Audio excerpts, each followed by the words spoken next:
dos profetas menores.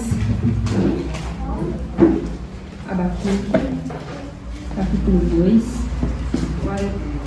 Graças a Deus, o Senhor nos permitiu novamente estar na casa dele, reunido com os irmãos, reunida. Abacuque, capítulo 2. Abacuque é fácil de achar, irmãos. É perto de Naum, tá? Também próximo de Sofonias. Entre Naum e Sofonias você pode achar com facilidade. Glória a Deus. Isso, aí. Amós, Naum e Abacuque. Vamos ler os 4 primeiros versículos, amém? Sobre a minha guarda estarei, e sobre a fortaleza me apresentarei, e vigiarei para ver o que fala comigo, e o que eu responderei quando eu for arguido. Então o Senhor me respondeu e disse: escreve a visão e torna bem legível sobre tábuas, para que a possa ler o que correndo passa, porque a visão é ainda para o tempo determinado, e até o fim falará e não mentirá. Se tardar, espera-o, porque certamente virá, não tardará. Eis que a sua alma se incha, não é reta nele, mas o justo, pela sua fé, viverá. Quero que você repita comigo esse finalzinho, mas o justo, pela sua fé, viverá. Senhor, essa é a tua palavra, nós te oramos por ela. Obrigado, Senhor, porque dependemos de ti. Nada temos, nada somos de nós mesmos, mas nós te pedimos, Espírito Santo, fala conosco através da tua palavra, que ela nos cure, nos sare, nos restaure, nos fortaleça, que ela faça aquilo para a qual ela está destinada. Em nome de Jesus, amém. Amém. Os irmãos podem se assentar. Eu tive orando desde que o pastor Eduardo me comunicou, né, que eu estaria pregando. Eu orei ao Senhor e pedi a Deus que ministrasse ao meu coração uma palavra. E essa palavra tem falado muito comigo, porque o justo viverá da fé é algo que nós precisamos entender o que significa. Por muito tempo, obrigada pela água que alguém vai trazer, eu já agradeço em nome de Jesus. Já vivemos pela fé. Por muito tempo nós procuramos respostas. E o livro de Abacuque, ele é um livro em que o autor, ele está muito angustiado e ele procura respostas. Mas nós precisamos, antes disso, obrigado, meu querido, Jesus te deu um galardão no copo d'água, ver alguns registros dessa mesma passagem em outros lugares, em que esse versículo é usado pelo apóstolo Paulo e pelo autor de Hebreus para nos ensinar coisas muito importantes. Romanos capítulo 1, versículo 17 diz assim: porque não me envergonho do evangelho de Cristo, pois é o poder de Deus para a salvação de todo aquele que crê, primeiro do judeu e também do grego. Porque nele se descobre a justiça de Deus de fé em fé, como está escrito: o justo viverá da fé. Aqui Paulo fala sobre o justo viver da fé, ser justificado pela fé. E é muito interessante, irmãos, porque esse foi um ponto de mudança na vida de um dos homens mais célebres da nossa história, da história da igreja, Martinho Lutero. Quando ele, um grande conflito consigo mesmo, pensava o que fazer a mais para agradar a Deus, uma vez que ele já tinha se dedicado à vida no mosteiro, ele era um monge e ele era muito aplicado. E um dia, fazendo uma viagem a Roma com o seu companheiro, ele subia as escadas da Santa Igreja e enquanto ele cumpria aquela penitência, ele ouviu uma voz como de um trovão que dizia assim: mas o justo viverá da fé. A história diz que Lutero se envergonhou e se levantou rapidamente. E nunca mais ninguém pôde parar aquele homem, porque daquele dia em diante ele escreveu um tratado, as 95 teses, e gravou na porta da igreja de Wittenberg e disse que ele não viveria mais das indulgências e das penitências feitas pela Igreja Católica, mas a partir daquele dia ele viveria apenas da sua fé. Aquilo libertou aquele homem. Por quê, irmãos? Porque o Evangelho, ele é poder para nos libertar. O Evangelho, você pode achar, mas eu não sei, eu estou há tanto tempo na igreja e nada muda e as coisas estão do mesmo jeito. Não. Enquanto você crê, Deus opera. Aleluia. O Evangelho muda Deus. Aleluia. Então, esse versículo de Romanos 1,17 mudou a vida de Martinho Lutero. Mas esse mesmo versículo é replicado em outras partes da Bíblia. Gálatas 3,11, o apóstolo Paulo diz assim: é evidente que pela lei ninguém será justificado diante de Deus. Por quê? O justo viverá da fé. Aqui Paulo fala da diferença entre a vida sob a lei, debaixo da lei, e a vida debaixo da graça. A vida debaixo da lei é uma vida de seguir regras e pode isso, não pode aquilo. Os judeus tinham tantas regras que existia regra até para a distância mínima necessária que uma pessoa deveria manter da outra no dia de sábado. Então aquelas pessoas estavam sobrecarregadas de regras e mandamentos. E Paulo escreve o livro de Gálatas para dizer que a vida debaixo da graça é que nos liberta e nos salva. Aleluia. E não a vida debaixo da glória a Deus. Mas não para aqui. Hebreus, o autor de Hebreus, escreve no capítulo 10. Vou ler do 35 ao 31. Não rejeiteis, pois, a vossa confiança, que tem grande e avultado galardão, porque necessitais de paciência, para que depois de haverdes feito a vontade de Deus, possais alcançar a promessa. Porque ainda um pouquinho de tempo, e o que há de vir virá e não tardará, mas o justo viverá da fé. E se ele recuar, a minha alma não tem prazer nele, diz o Senhor. Aí o autor de Hebreus diz: nós, porém, não somos daqueles que se retiram para a perdição, mas daqueles que creem para a conservação da alma. E aqui fica claro que o justo, ele não retrocede. O justo é aquele que vai até o fim. Se Deus mandou você fazer algo, você precisa ir até o fim. Às vezes nós chegamos no meio do caminho e percebemos a dificuldade, percebemos o quão grande é a montanha que precisa ser movida, e a nossa fé se abala. Mas a palavra de Deus nos manda prosseguir. A palavra de Deus para nós é avançar. Não tem como um justo retroceder. O justo, ele não retrocede, ele não desiste. Ele vai, ele avança, ele vence. E como é que ele faz isso? É pela fé.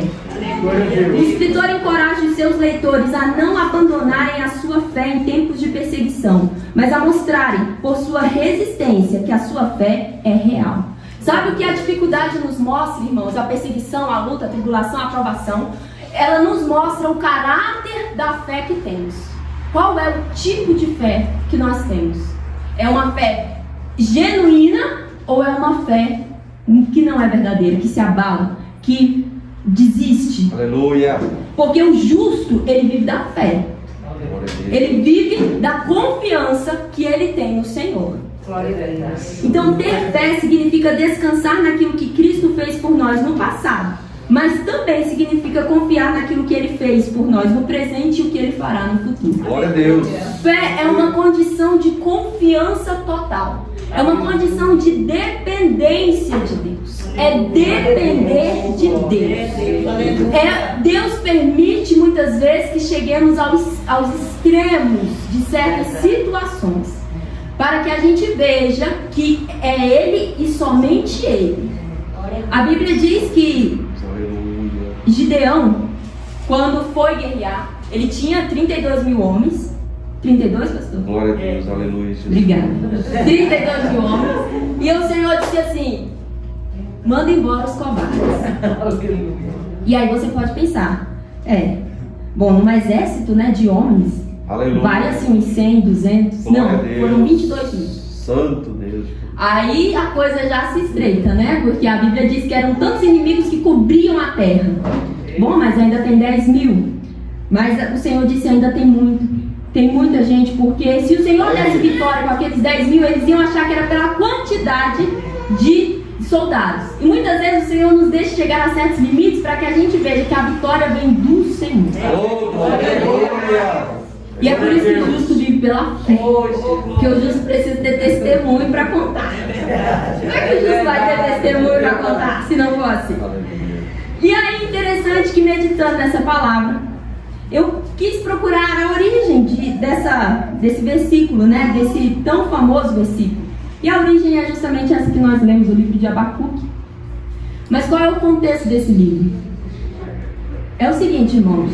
Abacuque, ele estava passando um momento de grande crise. Ele estava perturbado.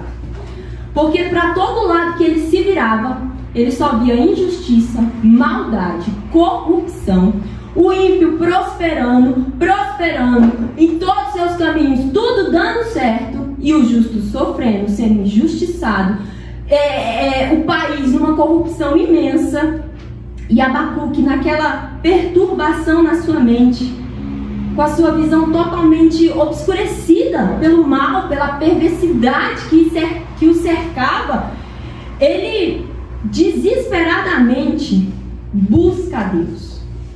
E aqui eu quero falar de 3 atitudes. A atitude do capítulo 1, do capítulo 2 e do capítulo 3. A primeira atitude do profeta foi buscar a Deus. Abacuque estava qual era o ambiente da época. Os últimos 4 reis de Judá eram homens ímpios, que rejeitaram a Deus e oprimiram seu próprio povo. A Babilônia invadiu Judá por 2 vezes antes de fazer a conquista final em 586 a.C. Foi um tempo de medo, opressão, perseguição, ilegalidade e imoralidade. Não parece muito diferente do que a gente vê, mano.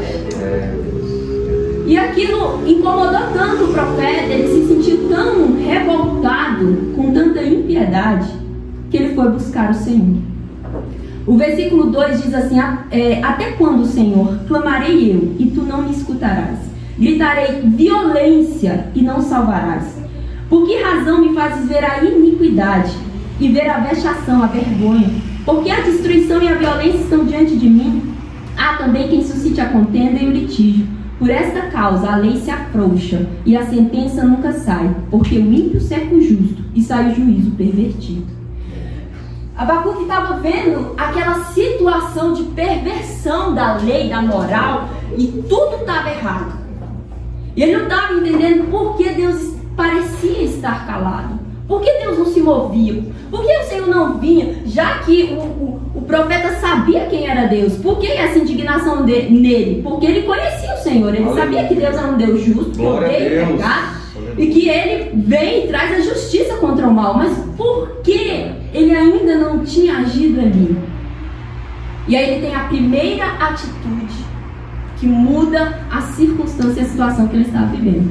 Ele vai buscar o Senhor. Aleluia. Irmãos, em momentos de desespero, em momentos de angústia, nós precisamos nos socorrer no Senhor. Não adianta ficar desesperado, correr, arrancar os cabelos da cabeça, gritar, passar mensagem para um, passar mensagem para outro. Aleluia. O nosso socorro, ele vem do Senhor. Glória a Deus. Glória. E o profeta, ele foi no ponto, ele não perdeu tempo. Ele foi aonde ele teria vitória, resposta. Ele buscou o Senhor. Ele buscou a Deus. E Deus deu uma visão a ele. E aqui é interessante, porque se você vê a visão, na verdade a visão é Deus falando com ele. Mas a visão é que Deus mudou a visão do profeta. Aleluia, Jesus. A visão dele estava voltada para as circunstâncias, para aquela impiedade toda. Aí Deus deu uma outra visão ao profeta. Por quê? Porque ele foi buscar no Senhor isso. Então veja só. O profeta tem um diálogo com Deus no capítulo 1. E no capítulo 2, ele diz assim: sobre a minha guarda esperarei. E sobre a fortaleza me apresentarei. E vigiarei. Para ver o que fala comigo. E o que responderei quando eu for arguido.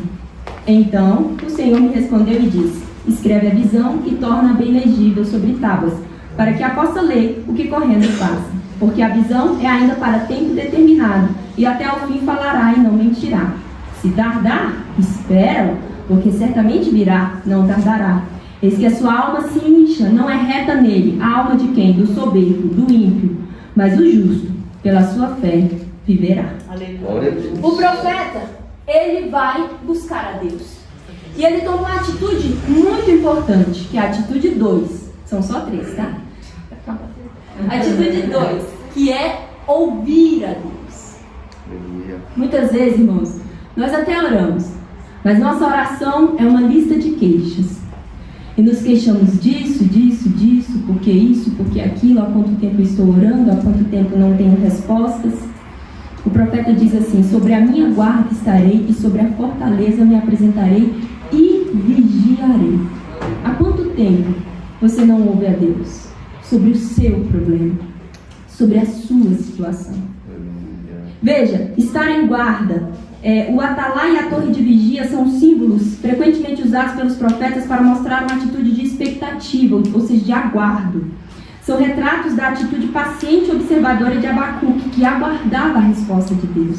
Não adianta só falar, nós precisamos também ouvir a Deus. Glória a Deus. Mas eu tenho falado tanto, e tenho falado por tanto tempo, há 10 anos eu oro pela mesma coisa.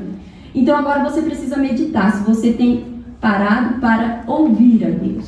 Glória a Deus. E muitas vezes o que Deus diz não é o que a gente quer ouvir. Porque se você ler o capítulo 2, o Senhor fala que Judá vai ser destruída pelos babilônios.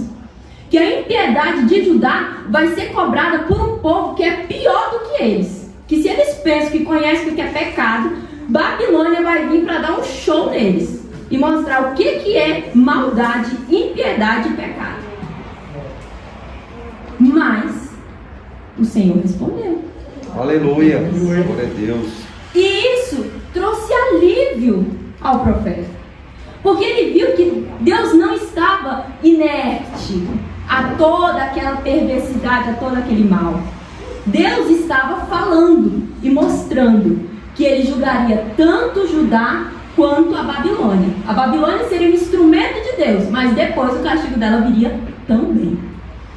E às vezes a gente não pode questionar qual é a vara que Deus usa para nos corrigir. Aqui a vara foi pior do que eles imaginavam. Mas veja só, o que eu quero meditar com você é sobre essa atitude de ouvir a Deus. Nós precisamos parar as inquietações da nossa alma, parar com os nossos sentimentalismos. Por isso Deus diz ao profeta: o justo, ele vive da fé. Ele não vive dessa multidão de sentimentos e questionamentos. E ai, por que Deus, por que sim, por que não, e isso e aquilo. O justo, ele vive daquilo que ele sabe de Deus. E eu te pergunto, o que você sabe de Deus? Sobre a sua vida, sobre os propósitos e desígnios que Deus tem para você. O que Deus fez no passado prova quem Ele é. E por que você deve continuar confiando nele? Deus é um lugar seguro. Muitas vezes nós queremos nos socorrer de pessoas, queremos que pessoas nos ajudem, e Deus fecha as portas.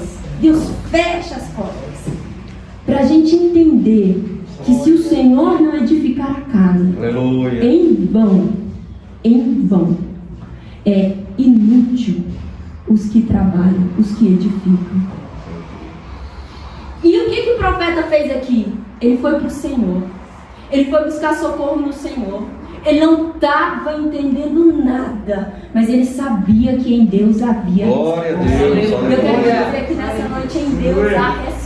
Glória a Deus. Eu não sei como você entrou aqui, Glória. eu não sei qual o desespero, a aflição que aflige a sua alma, mas em Deus há resposta e solução. Em Deus há vitória. Em Deus há vitória. Glória a Deus. Mas nós precisamos parar essas inquietações da nossa alma. Aleluia. Irmãos, a Bíblia diz que maldito o homem que confia no homem, que faz do braço de carne o seu braço forte. Porque o homem, uma hora, de pé ele pensa uma coisa, sentado ele já está pensando outra. De manhã ele está de um jeito, de tarde ele já está de outro. Então como é que nós podemos confiar? A nossa confiança, a nossa fé, a nossa esperança, ela tem de estar no Senhor. E por isso, a primeira coisa que Deus diz ele diz duas coisas, veja só. Que poderia demorar, mas a visão iria se cumprir. Para o tempo determinado, ou seja, para o tempo que Deus determinou, viria o castigo de Judá. Viria a cobrança sobre o pecado, para o tempo determinado, porque o tempo é do Senhor. É o tempo que Ele determina vir com o socorro, a providência, com o juízo. É o tempo que ele determina, o tempo é do Senhor. E a segunda coisa que ele diz: espera, porque certamente virá. É certa a justiça de Deus. Muitas vezes nós nos sentimos muito frustrados, olhando certas situações, decisões desses tribunais aí, que a gente fica, meu Deus, o que é isso? Jesus, como é que inocentam uma pessoa tão corrupta, tão terrivelmente corrupta, e querem dizer que não fez nada, Jesus? Aleluia, glória a Deus. A Bíblia diz, espera. O juízo é certo. Deus não tarda e Ele não falha. Tem gente que diz que Deus tarda, mas não falha. Deus não tarda. O tempo é dele. Se Ele veio naquele tempo, é porque aquele era o tempo certo, porque era o tempo dele. E outra coisa que Deus diz ao profeta: o soberbo, aquele homem ímpio, a sua alma se incha nele, não é reta. Ou seja, ele tem tanta arrogância que ele desconsidera Deus. Mas o justo, ele vive pela fé. Ele vive confiando e esperando no Senhor. E aqui nesse capítulo 2, depois, se você tiver interesse, você pode ler os vários ais de Deus. Deus começa a falar vários ais, vários castigos que Ele vai trazer. Ai daquele que multiplica o que não é seu, até quando? E daquele que se carrega a si mesmo de dívidas. Ai daquele que ajunta em sua casa bens mal adquiridos para pôr o seu ninho no alto, a fim de se livrar do mal. Ai daquele que edifica a cidade com sangue e que funda a cidade com iniquidade. Eis que não vem do Senhor dos exércitos que os povos trabalhem para o fogo e os homens se cansem pela vaidade, porque a terra se encherá do conhecimento da glória do Senhor, como as águas cobrem o mar. Ai daquele que dá de beber ao seu companheiro, tu que lhe chegas o teu odre e o embebedas para ver a sua nudez, serás farto de vergonha em lugar de honra. E o Senhor começa a falar de vários ais, para mostrar ao profeta que ele sabia o que estava acontecendo ali. Ele estava vendo, eu estou vendo que está fazendo assim, eu estou vendo tudo. Aí ele diz assim: que aproveitará a imagem de escultura que esculpiu o artífice, e a imagem de fundição que ensina a mentira, para que o artífice confie na sua obra, fazendo ídolos mudos. Ai daquele que diz ao pau: acorda, e a pedra muda: desperta. Pode isso ensinar? Eis que está coberto de ouro e de prata, mas no meio dele não há espírito algum. Mas o Senhor está no seu santo templo, cale-se diante dele toda a noite. Aleluia, glória a Deus. O Senhor diz assim: esses ídolos que Judá adora, que a Babilônia se curva, esses ídolos, eles são pau e pedra. Não há espírito neles. Mas o Senhor está no seu santo templo. O Senhor tem um lugar de habitação. O Senhor, Ele é tão grande que Ele tem um lugar de habitação. Esses ídolos mudos, eles não têm lugar, eles não têm espírito, eles não podem responder. Mas o Senhor fez os céus e a terra, e nele, nos céus e a vida. Aleluia, glória a Deus. Por que Deus falou isso para o profeta? Para sacudir o profeta e dizer assim: olha, eu estou vendo tudo, e você aqui não sabe quem sou eu. Eita Deus. Somos nós quem não conhecemos quem é Deus, irmãos. O Senhor, Ele sabe tudo. Ele tem hora para tudo. Ele tem juízo para tudo. Deus, aleluia. Agora a Bíblia diz em 2 Pedro que os olhos do Senhor estão sobre os justos para protegê-los. Os olhos do Senhor estão sobre mim, estão sobre você. Ah, Rebeca, mas eu não me sinto justa. Leia Romanos 1, o justo viverá da fé. Leia Gálatas 3:11. Não são as obras da lei que nos justificam, é a fé em Deus que nos torna justos diante de Deus. Aleluia. Irmãos, tudo é pela fé. A fé é essa chave que abre o reino dos céus para nós. Aleluia. A Bíblia diz que a fé é o instrumento pelo qual nós alcançamos as promessas de Deus. Oh, glória a Deus. É Deus quem faz, mas a fé é o instrumento, é aquela mão que se estende para receber de Deus. Glória a Deus. Por isso é tão importante nós firmarmos os fundamentos da nossa fé no Senhor. Glória a Deus. E aí nós chegamos no capítulo 3. Então o Senhor, o profeta fala várias coisas no capítulo 1, vários questionamentos. O Senhor responde no capítulo 2, dizendo quem Ele é. E e confrontando o profeta, dizendo assim: olha, esses ídolos que hoje você vê, eles não podem nada. Muitas vezes nós olhamos, né, para o ímpio e olhamos para esses deuses aí, esses homens que se acham deuses, mas eles não podem nada, irmãos. Aleluia. Só o Senhor é Deus. Aleluia. Deus é só o Senhor. Aleluia. Todos eles passarão, Glória. mas o Senhor permanecerá para sempre. Aleluia. E chegamos no capítulo 3, a oração de Abacuque. Glória a Deus. A oração do profeta Abacuque sob a forma de canto. Ouvi, Senhor, a tua palavra e temi. Aviva, ó Senhor, a tua obra. No meio dos anos, a notifica. Na ira, lembra-te da misericórdia. Aleluia, Deus. Deus responde a Abacuque. E aqui nós temos a terceira atitude do profeta. Ele louva a Deus. Aleluia. Ele louva a Deus por sua resposta. Ele louva a Deus por saber que Deus está vivo e vendo tudo e todos. Aleluia. E ele faz um pedido a Deus: aviva, ó Deus, a tua obra. E o que significa isso, irmãos? Avivar significa tornar mais vivo, reanimar, Aleluia. recobrar-se, despertar. Porque ele estava tão enfiado naquelas circunstâncias que ele estava vivendo. Era tanto problema, era tanta injustiça, era tanta impiedade, maldade, corrupção, prostituição, promiscuidade. Meu Deus, ele ficou assim. Aí ele disse assim: Deus, me reanima. Me reanima, Deus, me reanima. Aleluia. Deus, me reanima. Glória a Deus. Aviva a tua obra. E qual é a obra de Deus? É a obra que Deus faz em nós, de nos dar fé. Como é que o profeta poderia ter fé se Deus não desse a ele fé? Glória a Deus. Aí ele diz: Senhor, aviva a tua obra. Aleluia. Me reanima, me tira desse poço de angústia, de Glória, perturbação e me leva para junto de ti. Aleluia. E isso é uma chave para as nossas vidas nesses tempos que estamos vivendo. Nós precisamos todos os dias orar por isso. Pedir que Deus nos avive. Nos avive no meio dos anos, dos tempos que nós estamos vivendo. Que Deus traga de novo esse fogo. Que Deus traga de novo essa graça. Que Deus nos torne mais capazes de vencer as adversidades. Porque elas existem, elas estão aí. Mas o Senhor nos capacita. O Senhor nos dá poder para viver acima das circunstâncias. Eu creio, Jesus. O profeta pediu a Deus que reanimasse sua fé, sua esperança, suas forças, para não desistir, para ele não desistir enquanto esperava o agir de Deus. Será que você precisa fazer essa oração hoje? Será que eu preciso fazer? Eu preciso fazer essa oração hoje.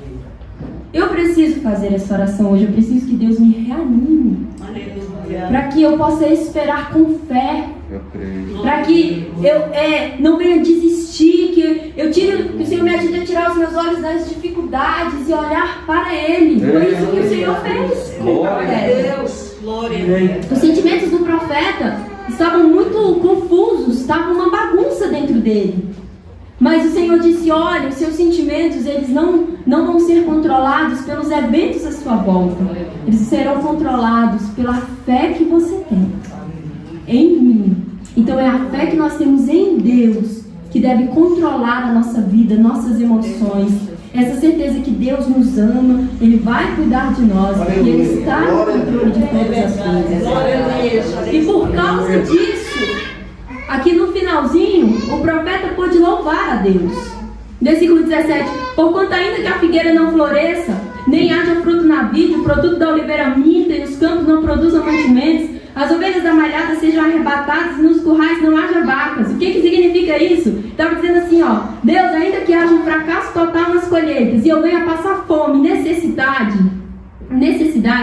contudo, todavia, eu me alegrarei no Senhor e exultarei no Deus da minha salvação. Aleluia. Aqui nesse ponto, Abacuque já estava restaurado. Ele já conseguia olhar as circunstâncias, as situações e ter fé que Deus lhe daria vitória. Amém. Ainda que ele passasse por isso. Mas o Senhor estava com ele e o capacitaria para vencer esse tempo. Irmãos, o que nós estamos vivendo hoje vai passar. Maior são as promessas de Deus na nossas vidas. O apóstolo Paulo vai dizer que nada nenhum dos sofrimentos que passamos ou alguém possa passar se compara com a glória. Com a glória. E sabe o que é a glória? É a manifestação de tudo que Deus é. Nada se compara com a glória que em nós há de ser revelado. Isso é temporário. É isso que Deus estava mostrando. Olha, essa iniquidade, essa injustiça, essa corrupção toda, isso aí vai passar, meu filho.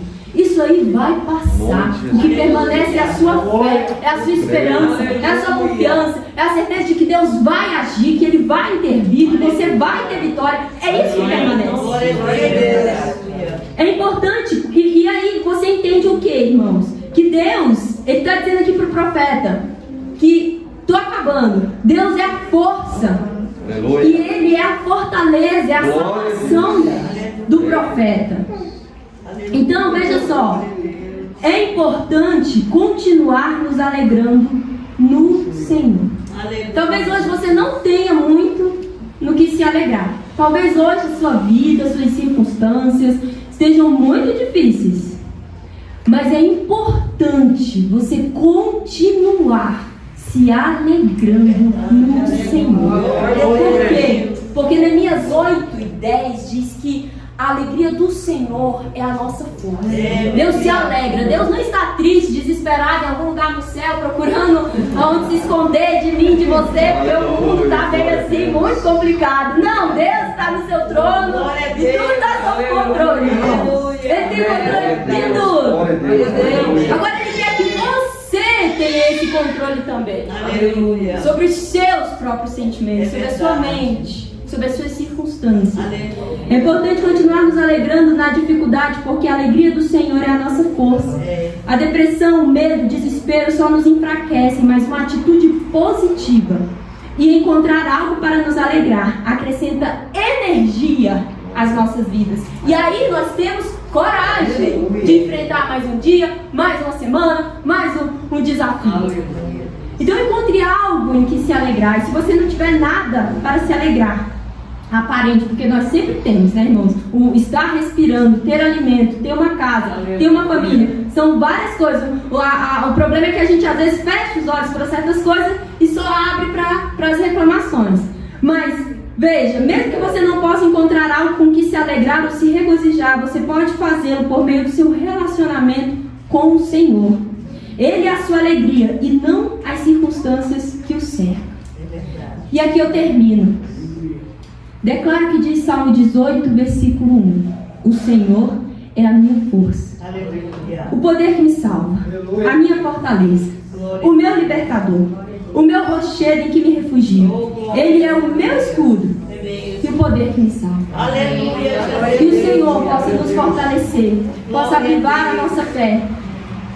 E para terminar, eu vou ler o versículo 19. Jeová, o Senhor, é a minha força e fará os meus pés como os das servas e me fará andar sobre as minhas alturas. Sabe o que significa isso? O cervo é um animal que ele tem capacidade de andar nas montanhas, nos terrenos mais difíceis. Ele anda com facilidade.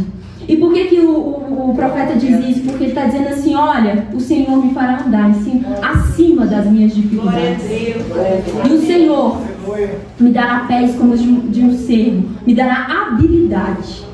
Nós precisamos, irmãos, de poder e habilidade para viver este tempo, para vencer essas circunstâncias. E é isso que o Senhor tem para nos dar hoje. Amém? Você acredita nisso? Você acredita nisso? Em nome de Jesus, receba força, receba poder de Deus para vencer, para estar acima das suas dificuldades. Porque o Senhor é contigo, é comigo. E o Senhor é aquele que nos dá a vitória. Continue confiando no Senhor, porque o justo vive pela fé. Amém? Eu agradeço. Em nome de Jesus.